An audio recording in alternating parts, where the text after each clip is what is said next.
this is where we were at then. We just done the drums last time, and I'm just going to turn off some stuff that I was just prepping up for our session today.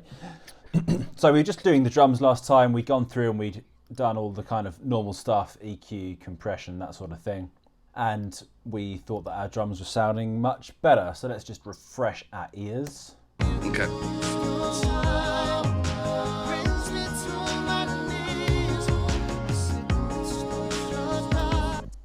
That was where we left it, yeah? Yes. Cool. So what I would do at this stage of the process is to look at a few what are called top-down mixing processes. Have you heard of top-down mixing before? Yes. Yeah? So effectively, we're going to apply some processes to the whole mix as one, rather than going through and doing more things on each individual element. So this should kind of bring together our static mix a bit more, make it sound nicer as one, and help us to not have to do as much to individual elements down the line. That's effectively the principle. I have a couple questions that were sort of raised from last time. Go if I for could it. take a minute to ask you. So far, I see that we haven't really played with any sort of like Luft meters or the correlation meters or anything like that. Is that not really necessary at this point? Lufts? Absolutely not at this point. Because that purely comes down the line when we're thinking about mastering and how loud we want it to get. It is all there in the multimeter. So if we wanted to look at Lufts, we've got it set up here. But at this stage, no, I'm not bothered in the slightest. Our correlation meter is there also in our multimeter, which for sure we can check. All we're bothered about at the moment is our drums. And then as we add other elements in, we'll obviously check it again. And we just want to make sure that we're above 0. And the more towards +1 we are, the better. Okay.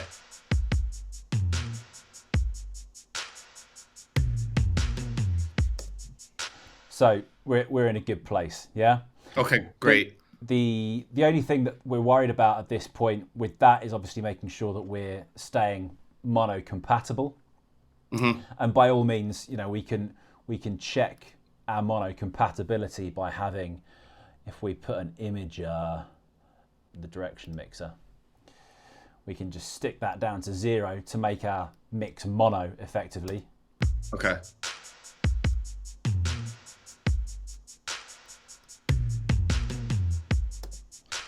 Okay. And so long as we're hearing everything nice and sensibly, then we're in a good place. Sure.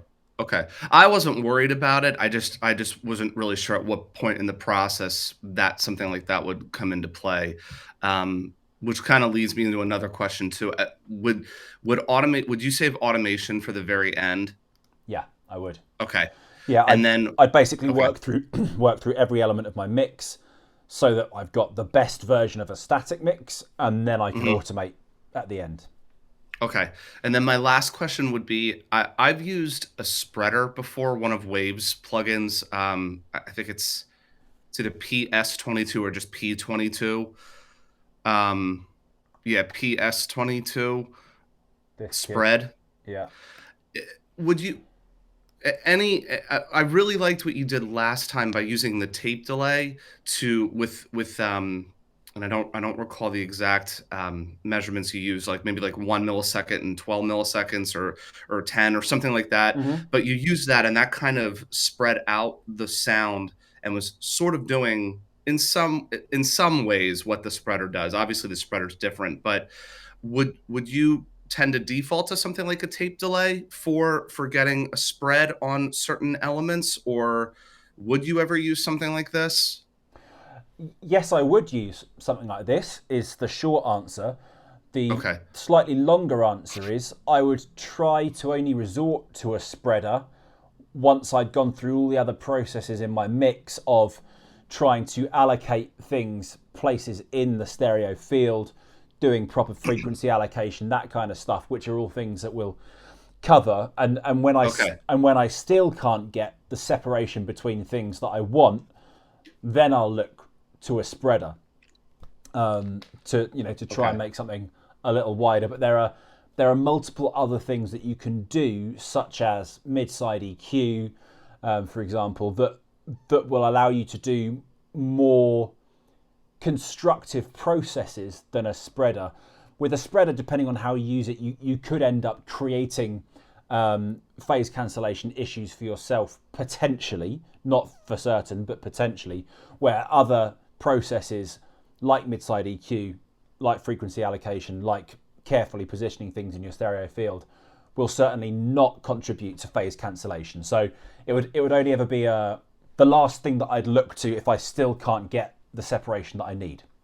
Okay, makes sense. Thank you. Yeah? And that was it for my questions. Great.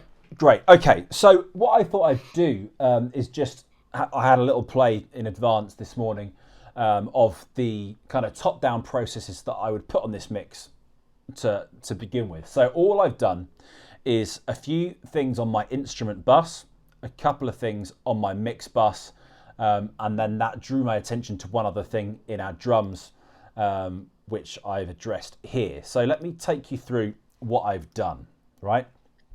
Mm-hmm. The first thing was on the instrument bus, and I've gone with just some analog EQ. So I'm using here the console EQ, which is a version of a 1073 Neve EQ.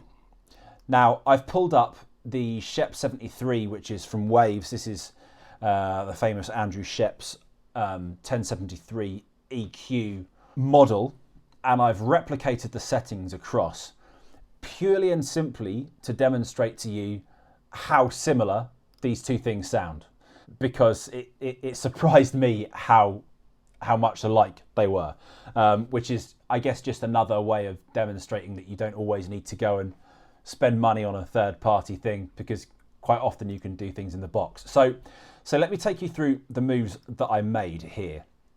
So I'm just going to put the gain stage back to where it was. So I've done three moves. I've left before that, I've just done a high-pass filter. So I've just put a linear phase EQ here, and I've high-pass filtered at 30 Hertz. That's all. So let me just bring that in for us. And in fact, I'm just going to solo out the instrument bus because I'm only doing it on the instrument bus, not on the vocals at the moment. So let's just have that in the game.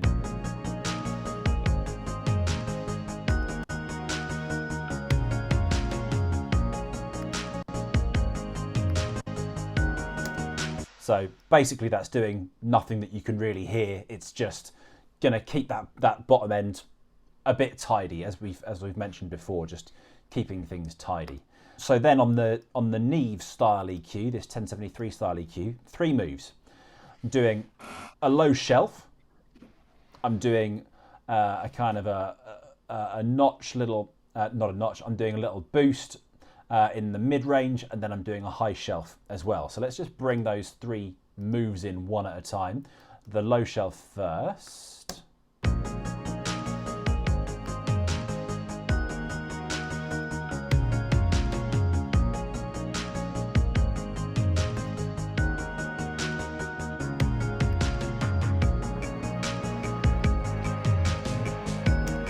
So just a bit of extra thickness and weight, that's at 110 Hertz. Then I've got this boost at 4.8 kilohertz. These are both at 2.2 dB boosts, by the way.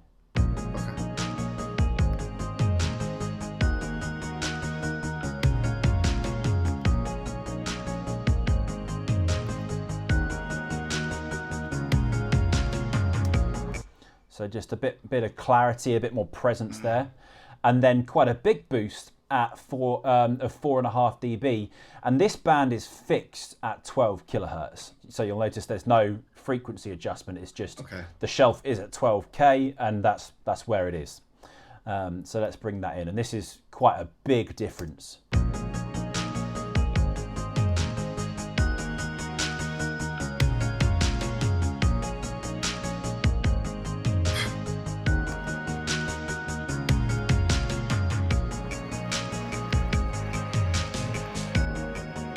Wow.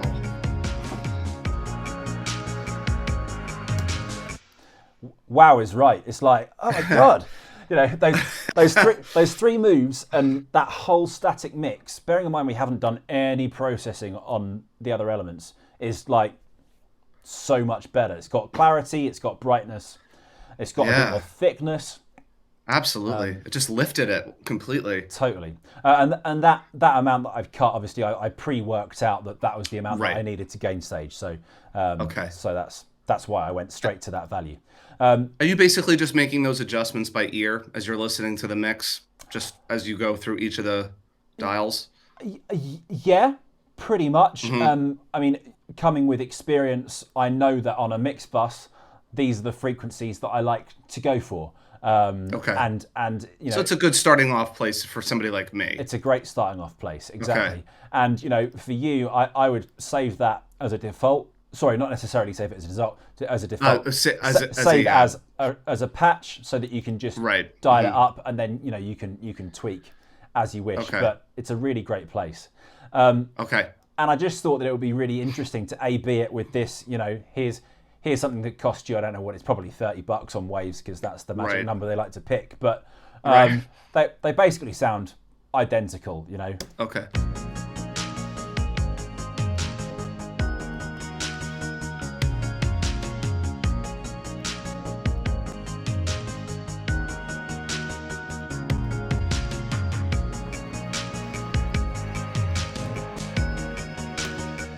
Very, very, very similar. So it just goes to show, the power of what you've got in the box already. So that's the EQ that I've done on the instrument bus. I've then done some compression. Now, this compressor that I've selected here is a version of the SSLG compressor, which I actually would have gone with the Waves version, which is this one, but I saw that you didn't have this one in your list, so I just went with the stock. And again, I compared the two, and it was like, well, this is doing the job better. In fact, this compressor, the Logic stock one, has a sidechain filter that makes it much more preferable in my eyes to use in this application, which you'll see in just a moment. So I'm going to start with turning the sidechain filter off, and I'll talk you through what I've done. So I've dialed in a setting here which is giving me not loads and loads of gain reduction, but a bit of gain reduction. I'm kind of trying to focus on the transient peaks. So I don't want to be doing consistent gain reduction. I just want to be grabbing some of the transients, so that the spiky bits, to help pull those transients back into the mix a little bit. So in order to do that, I'm going with a really fast attack and release time. So let's just check that out.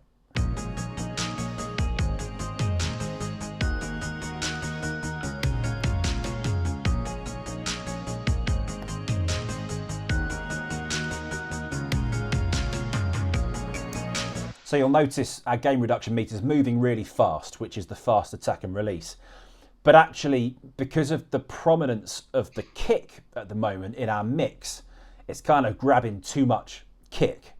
So what I've done is to then use this sidechain filter here to using a high pass filter to let through some of the low end frequency, so the low end content isn't triggering our compressor. So and we can dial that in with the listen mode. So it's off to begin with. We dial it in with listen, and then we turn it on. That's basically the best way to work it out. So I'm at 293, right? So let's go all the way down.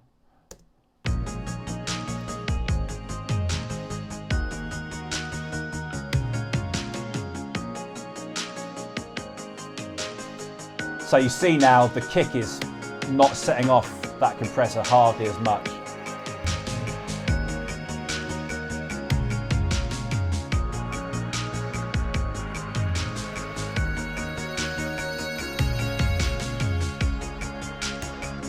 So the difference this is making is basically whether or not the kick is getting grabbed back into the mix or not. And it's very common to have a sort of a sidechain filter or a high pass filter on a mix bus compressor like this in order to avoid that kind of classic pumping sound that you might get if you were to compress the low end frequencies with your mix bus compression. That's effectively what we're avoiding by letting the low end through. We're avoiding that kind of pumping sound that you would get. Very good. And I've also got the hard distortion amount there on, which is making a big difference in terms of the tone of this EQ.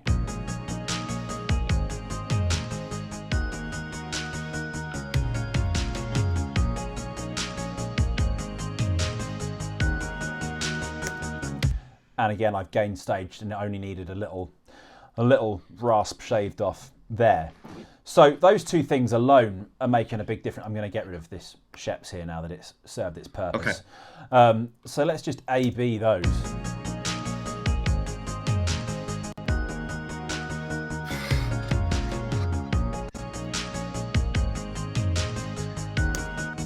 So, massive changes already. Then I've got two things on my mix bus. So we'll bring our vocals back into the game now that we're looking at the whole thing. The first is just a tape machine. You've got this. This is the Kramer tape. I, for the sake of interest, I experimented with a couple of other tape machines that I've got as well, and they all do relatively similar things. You can get similar settings. Basically, I'm just trying to use this to get a bit more girth, a bit more thickness. So I'm not looking for it to do anything kind of weird with the pitch, or it's not a tape effect as such. So the flux is down, the wow and the flutter's down, the noise is down. I don't want any of that. I'm on the 15 IPS setting. IPS means inches per second, which is the speed that the tape machine is moving. So if you go to 7.5, you'll see that it slows down, so the tape machine moves at a slower speed. So 7.5 inches per second, 15 inches per second. And they give you slightly different flavours. The delay time, the feedback, that's off. That's just left at the stock as it was, which I've just tweaked there. So I'm not doing anything, and all I've done is to just drive the input level a little bit. And with this link setting on, it will gain compensate automatically. So as you drive the input, the output comes down. Okay. Which means that it's automatically gain compensating for you. So let's just turn this on.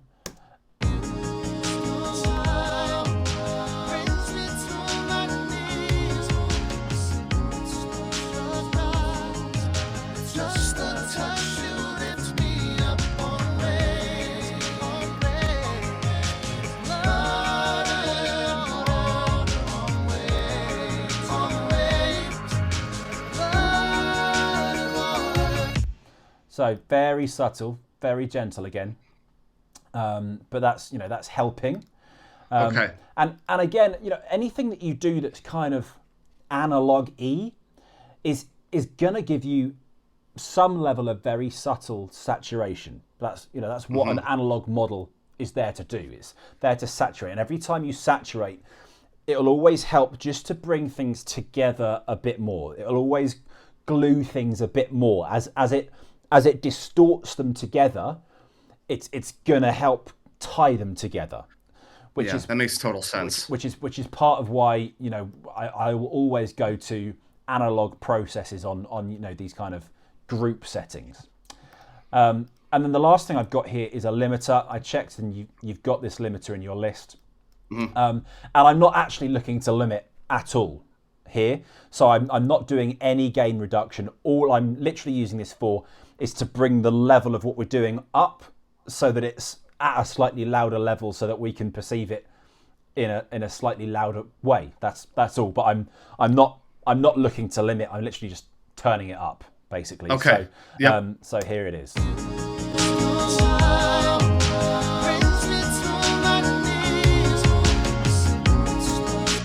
And we both go and reach for the headphone level and turn it down. Exactly. Yeah. So that's that, right? That's all the mix bus processing that I've put on. So nothing wild, nothing mind blowing, but making a big difference already.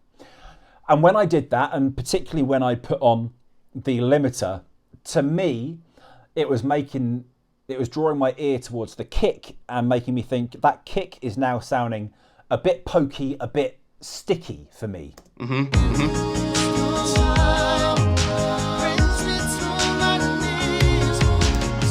Which in a track that's a bit rockier, I'd think, yeah, cool. It's got a lot of front end transient. It's cutting through the mix nicely. Great. But in this, which is, it's not a rocky track. Right. I wanted to just smooth the attack of it a bit. So what I have turned to is what's called a Transient Designer. Now, I don't know if you have this. I don't think you do. I don't think so. There are loads of Transient Designers out there on the market. I have a whole folder full of them. This is one that I like to use from Native Instruments because it's really simple. It's called Transient Master. And all I've done is to turn this smooth function on and dial down the attack, which is basically just going to round over the attack of the kick and literally make it smoother. So let me dial that in. I'll solo it so we can hear really clearly what it's doing. Let's just put it back up to 0.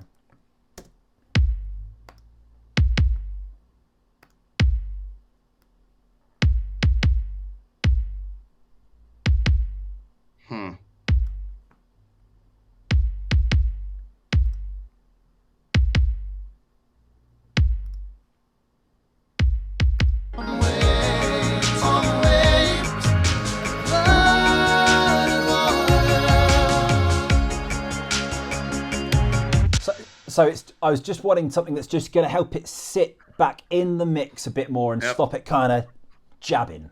That makes sense. Which is what I've done with that. So that's kind of all of the advanced prep that I've done. But I kind of wanted to have a little think ahead so that I wasn't sitting here going, what shall I do? What do I think works? So that's great. I think that kind of sounds nice to me. Sure does.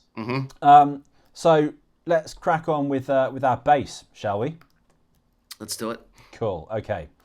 So we've got 2 main bass sounds, and then we've got this sub track. But let's go with this first kind of bass guitar sound that we've got in our chorus.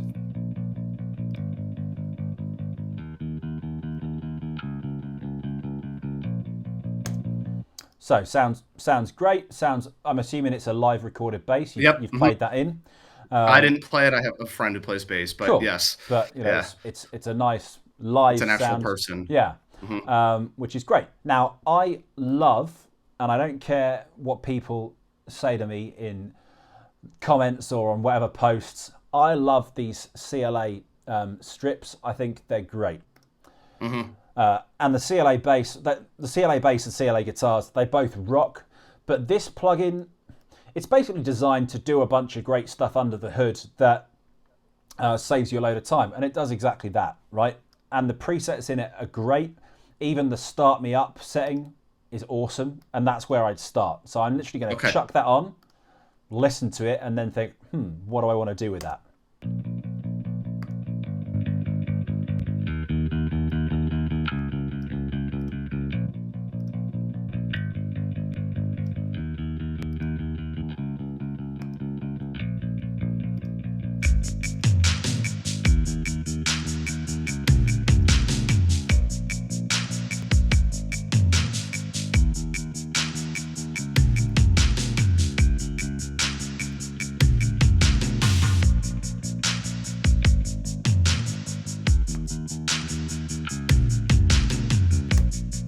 So if we run through what these settings are doing, it's giving us a tiny bit more low end in the bass.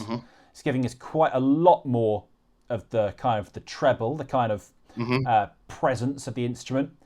It's compressing a little bit. It's then, the sub bass is on, but there's actually no signal being pushed through it. And then the growl, which is a distortion function, is on, but again, it's not being pushed. So it might not make any difference if we turn those off. Let's have a listen.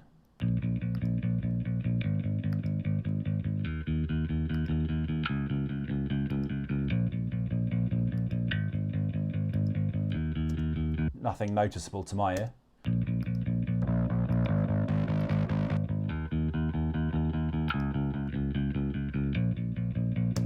So the growl is just giving us a little bit of grit in there.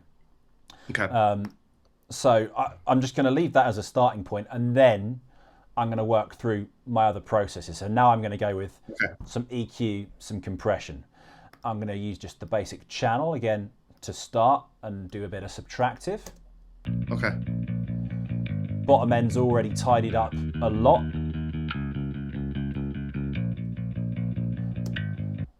Looks like my fundamental, or where I might want to push, is kind of around 100 here. Mm-hmm.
So those moves to me are just getting rid of a bit of the honkiness, giving it a bit more meat and a bit more presence, and kind of getting rid of this boxy feel.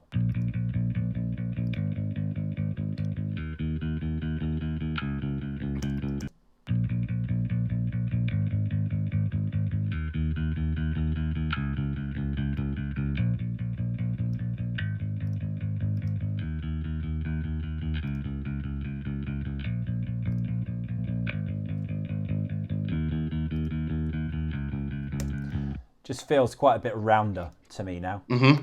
And then I go with some compression because I just want to make that bottom end nice and consistent. Let's see if there's a preset to start from. I'm a fan of, just using a good starting point. We don't want to go crazy. It's not like an aggressive rock track. So let's give this light bass a go. We'll turn off the auto gain. We've got some kind of saturation going on there.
Cool. I like that.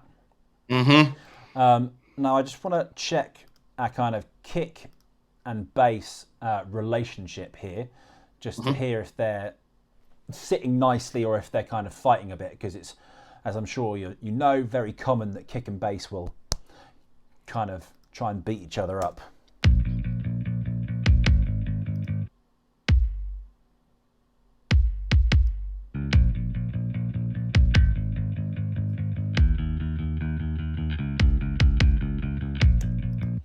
They're actually working really cooperatively, which is convenient. But often what I'll do, just to be really certain is very gently sidechain compress the bass from the kick. So I'll just use the stock compressor. So I put a second compressor here on that kick. And I'll set its input to my kick bus in this case, which is that one, bus 1. And then I'm very gently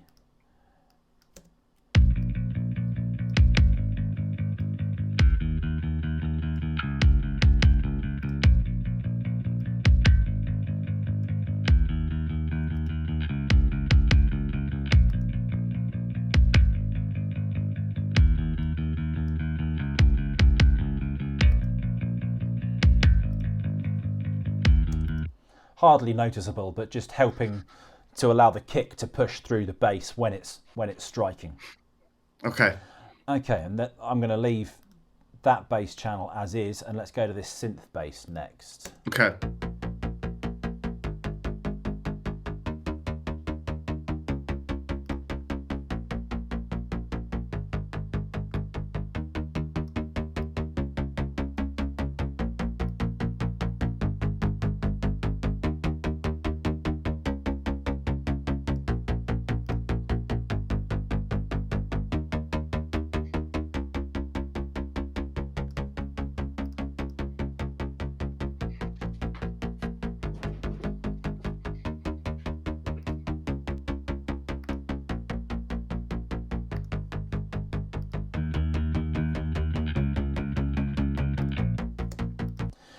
Now, what I'm thinking I might do here is, because obviously we've got these two different bass parts, and I know this was something you were thinking about before you mentioned how am I going to manage, the two different parts. I think what I might do is try and focus this one closer to center. So I'm actually going to grab, now what's the best way to do this? Maybe we'll go in dual mono here. Not the compressor though, the EQ. Channel EQ, dual mono. Okay, so in dual mono mode, you're able to change the EQ. Rather than working as a left and a right channel independently, you can turn it to mid-side. So if you click on the three little dots, you can then turn it to mid-side, which then gives you a mid channel and a side channel. So what I think I might do is take out a lot of the low-end content from this synth bass from the sides.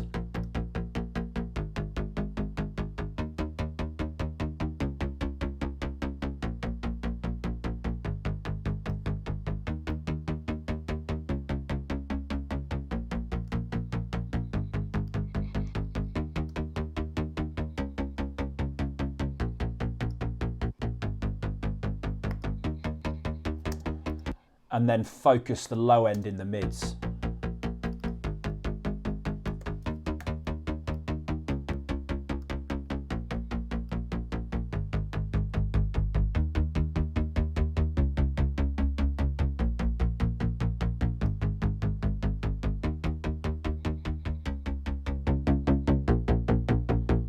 So that's kind of honky and nasty.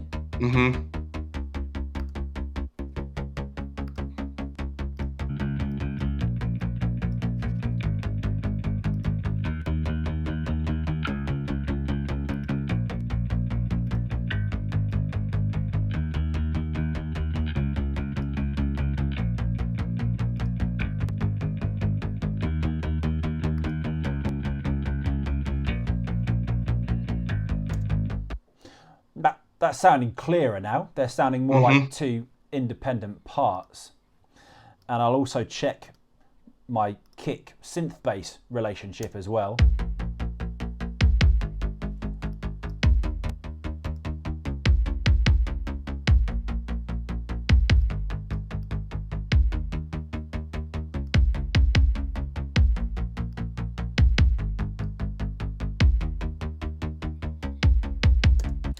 And obviously I'm being a bit more aggressive with the sidechain because this sound is a bit more in your face. I think I just want to get it out of the way a bit longer.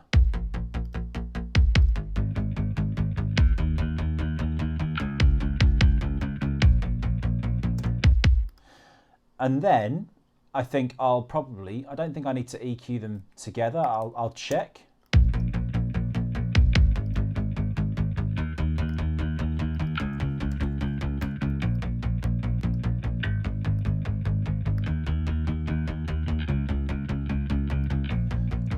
don't want to do anything else other than just keep the low end tidy, always keeping the low end tidy. Let's keep that in the same slot. And then I might just gently compress them together as well. With something with a bit of colour. I might go with the DBX again, actually, because it's got real nice kind of character to it.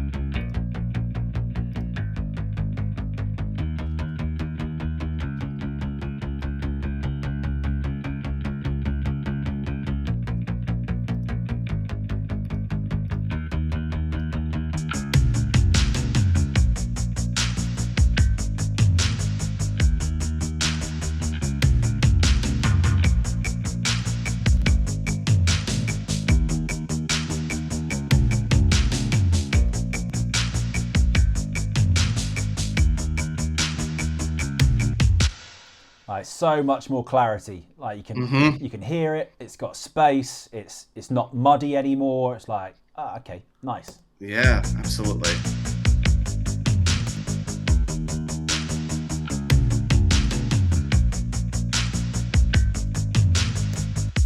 Love that. And we've done nothing big either. Like little moves, and it's, as I said before, it's just a little bit here and there adds up to make something that sounds great. Yeah. Now, I will always use a little simple formula to try and check the balance of my kick and my bass.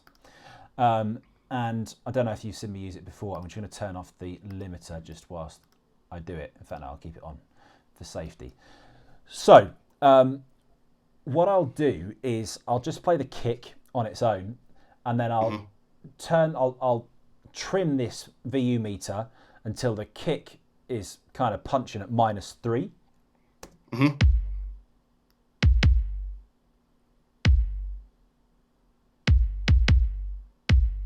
So single hits are like -3.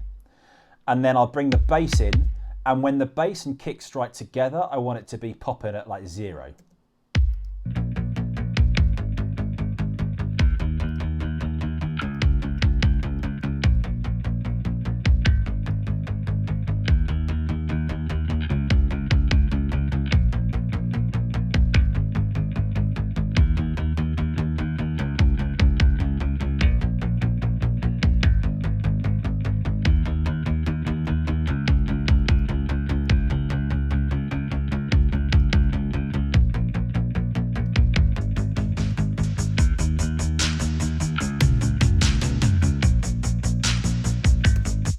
It's just like quite a well-known formula that works to balance your kick and bass. You trim your kick until it's like -3 on the VU, and then bring your bass in, and together they should be around 0 on the VU meter. Right.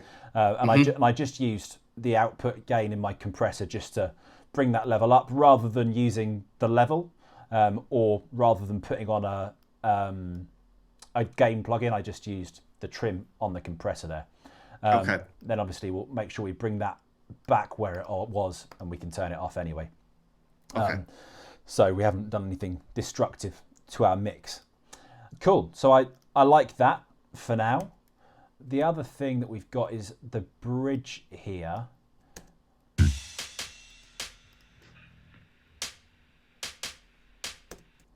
Okay, so we've got a bit of tidying up to do here, because we can hear a load of fizz and hum going on here. So let's just tidy up our session a little bit.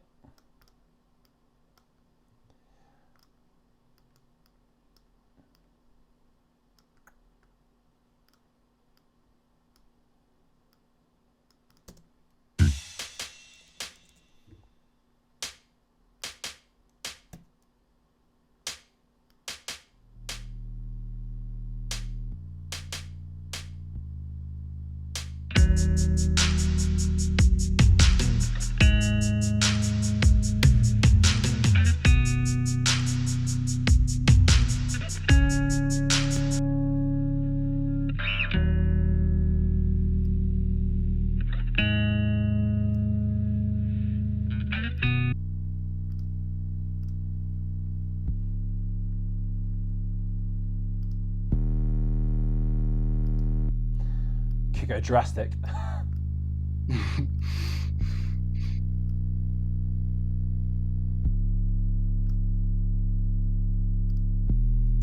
Now, I'm not too worried about gain staging this back at this moment because it's quite quiet anyway, so I'm going to not worry about trimming it back and just use my ear. Okay.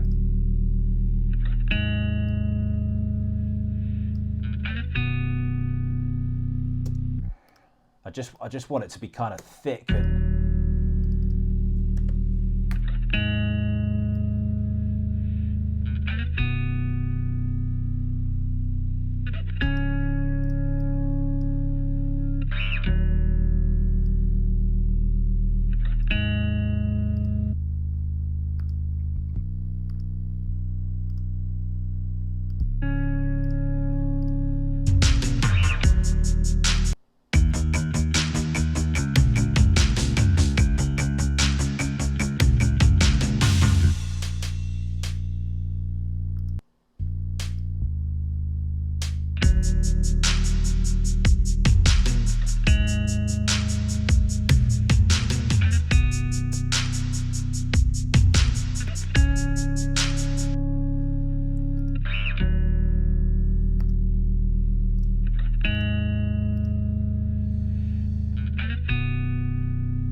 So I've used the amp bass sound there to sidechain compress this sub bass, which means that sub bass is kind of getting out of the way when the guitar is playing those kind of harmonies, but then it kind of is swelling through as that bass decays. This sub then kind of blooms through a bit. Okay.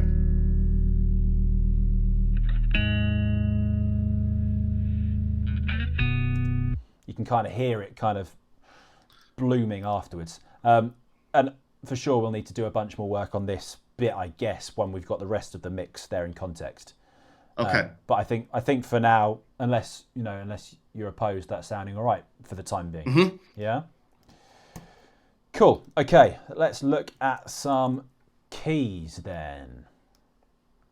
Okay. Here we go. Now, you said that these ARPs are probably the most important bits. Yes. Yeah. So let's mute the rest for now.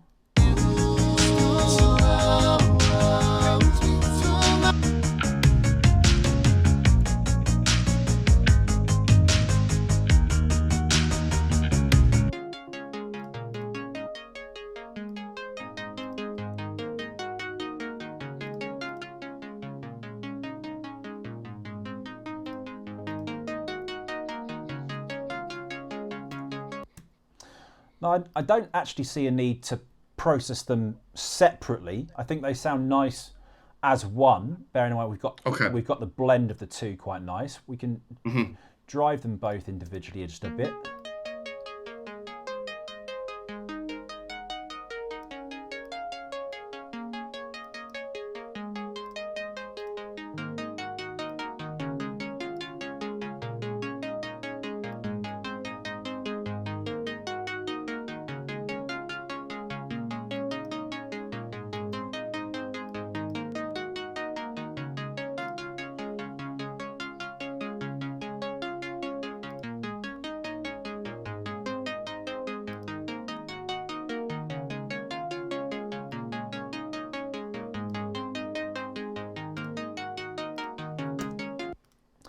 And then what I think we'll do is actually just bust them together.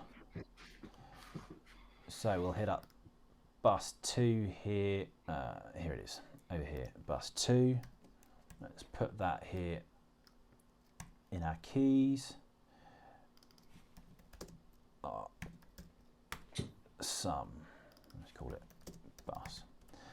Send it to our keys. which is there. Let's just keep nice and organized. Color code.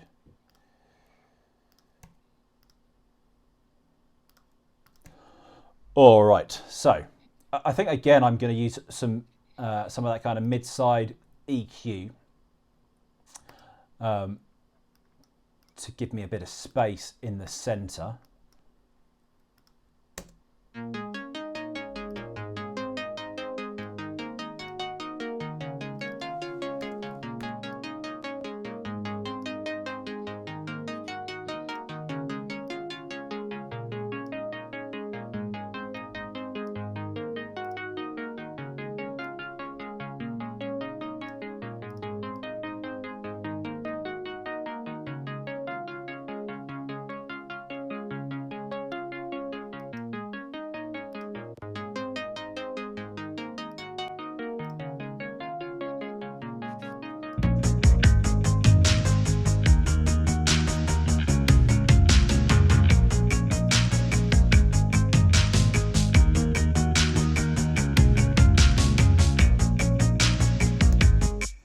And I'm not quite getting enough of the high-end kind of shine that I want out of that.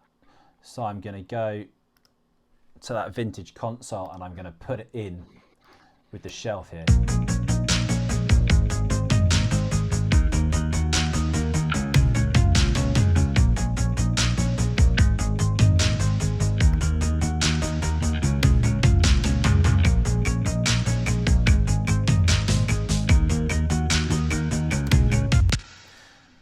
Which I like, and then I want some effects on it. I think now I haven't got any effects set up in this track stack currently, so I'm going to make two. So I'm going to grab bus 4 and bus 5 here, and I'm going to put them into this keys sum here, and one's going to be reverb and one's going to be delay.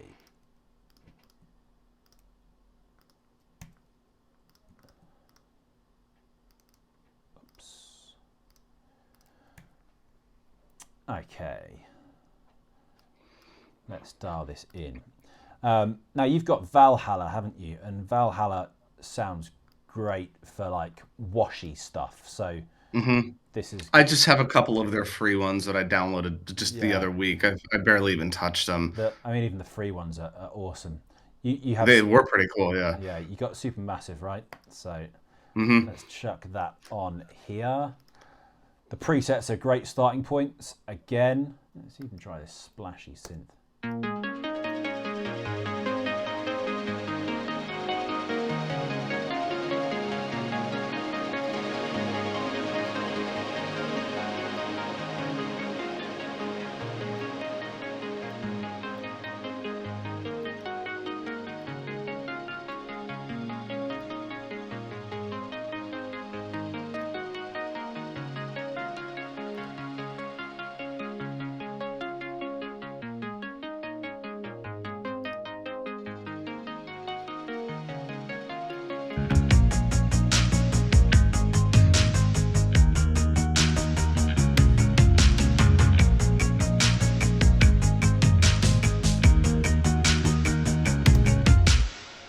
Sounds almost nice. Creating its own pad. Yeah. Exactly. Now, just make sure that you've got your mix at 100% wet when it's on a send, because you don't need any more dry signal, because obviously you've got all the dry signal there. When you're sending to an aux send, 100% wet is the name of the game. And then I'm going to dial in some delay on that as well to get it kind of giving us a bit more movement. Stereo delay here. Let's mute that. Let's mute that.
sound nice to me. I like that. Yeah.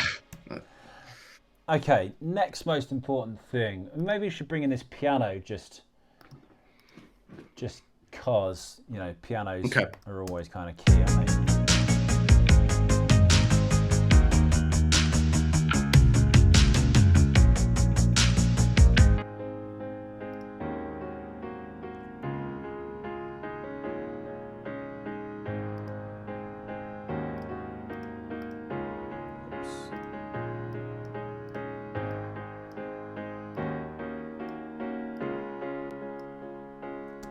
Now, with stuff like this, pianos, it's really easy in isolation to think, I need the bottom end in it. In the context of your mix, you don't, right? Right. So get rid of it. Okay. And then actually that's much more your kind of Coldplay kind of, classic pop piano sound rather than like having your whole... if it was just the piano on its own with a vocal, obviously you'd leave it all in, but in the whole mix.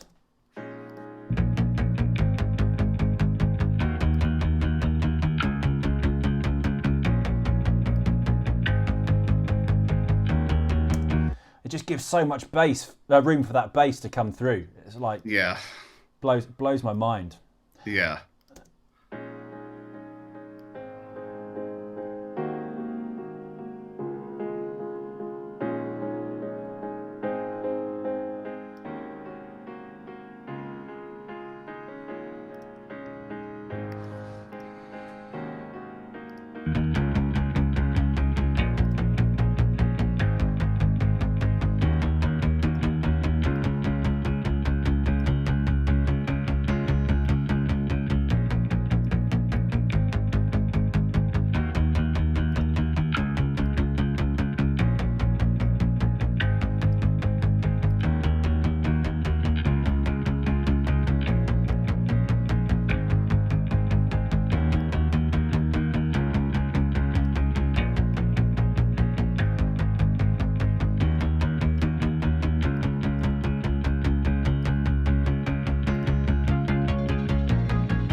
That's kind of where I'd go with that.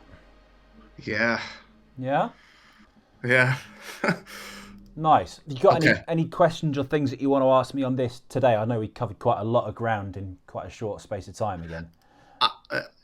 Not initially. I think I will probably watch this back sooner rather than later because it was a lot, and I do understand what you were doing. I just kind of want to take it all in and digest it again. Mm-hmm.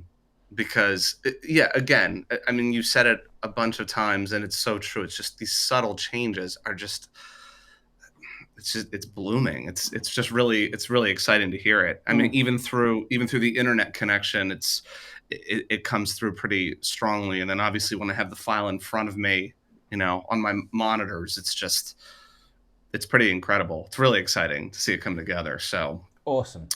Cool. Yeah. Thank you. Thank you. No, thank you. My pleasure.